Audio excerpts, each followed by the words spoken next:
الهی تو را کی تواند شناخت؟ نه عقل در آستانت راه یابد، نه دل بیسوز آرام گیرد.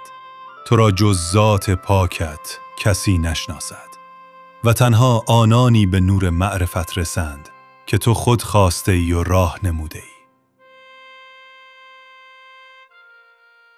الهی نه با زبان توان وصف تو گفت، نه با گوش توان شنید آنچه که از توست، جز با دلی سوخته، جز با فانی شدن در عشقت، جز با تسلیم کامل در برابر جمال تو.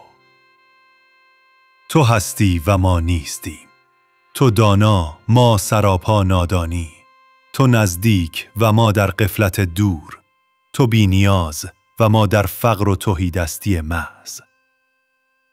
الهی ما را بندگان صادق خود گردان، نه بندگان نام و نان، نه در بند شهوت و شیطان، بل بندگان نور و مهر تو، بندگان رحمت و بندگی. الهی ما را از توفیق یاد و ستایش خویش محروم مکن که حمد سزاوار توست و تو تنها شایسته ای و ثنا جز تو را نشاید.